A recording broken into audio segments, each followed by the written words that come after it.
ചിലവരൊക്കെ പുറമെ വലിയ കുഴപ്പമില്ല, പക്ഷേ അടുത്തറിയാവുന്നവർ ചിലർ വിളിക്കുന്നത് വിഷമെന്നാണ്. വിഷം. കാരണം ശരിക്കും അറിയാവുന്നവരെ എത്രമാത്രം വിഷമാണ് അവരെന്ന് അറിയാവുന്നത്. അത്രയും തിന്മയാണെന്നുള്ളിൽ. പുറമെ നന്മയുള്ളവനായി നന്മയുള്ളവളായി നമുക്ക് അഭിനയിക്കാനും ജീവിക്കാനൊക്കെ ഒരു പരിധിവരെ ഈ ലോകത്ത് പറ്റും. മനുഷ്യനെ നമുക്ക് എല്ലാ കാലത്തും ചിലപ്പോൾ പറ്റിക്കാൻ പറ്റും, പക്ഷെ ദൈവത്തെ കബളിപ്പിക്കാൻ പറ്റില്ല. ഗലാത്യ 6:7 വചനം പറയുന്നത്, മനുഷ്യ നിനക്ക് വ്യാമോഹം വേണ്ട, ദൈവത്തെ കബളിപ്പിക്കുക സാധ്യമല്ല. അതുകൊണ്ടാണ് വചനത്തിൽ പറയുന്നത്, നന്മ ചെയ്യുന്നതിൽ നമുക്ക് മടുപ്പ് തോന്നരുത്. ചിലവർ ചെയ്തുകൊണ്ടിരിക്കുന്ന നന്മ പ്രവർത്തികൾ അവസാനിപ്പിക്കാൻ ഒരു കാരണം എന്താണെന്നറിയാമോ? നന്മ ചെയ്തിട്ട് തിരിച്ചു കിട്ടിയത് തിന്മയായതുകൊണ്ട് നന്മ പ്രവർത്തികൾ അവസാനിപ്പിക്കും. പിന്നെ പറയും, ഞാൻ ഇത്രയൊക്കെ നന്മ ചെയ്തിട്ട് എനിക്ക് കിട്ടിയത് ഇപ്പൊ ഞാൻ ചെയ്തുകൊണ്ടിരിക്കുന്നത്. അവനൊക്കെ വേദനയുടെ സങ്കടത്തിന്റെ കാലത്തിൽ ഇങ്ങനെയൊക്കെ സഹായിച്ചിട്ടും തിരിച്ചു കിട്ടിയത് കംപ്ലീറ്റ് തിന്മയാണ്.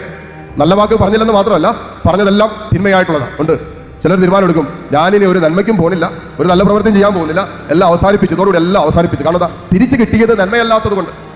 നമ്മളിൽ ദൈവം ആരംഭിച്ച ദൈവിക പ്രവൃത്തി ഒന്നും പാതി വഴിക്ക് അവസാനിപ്പിക്കരുത്. അങ്ങനെ അവസാനിപ്പിക്കാനുള്ളതല്ല.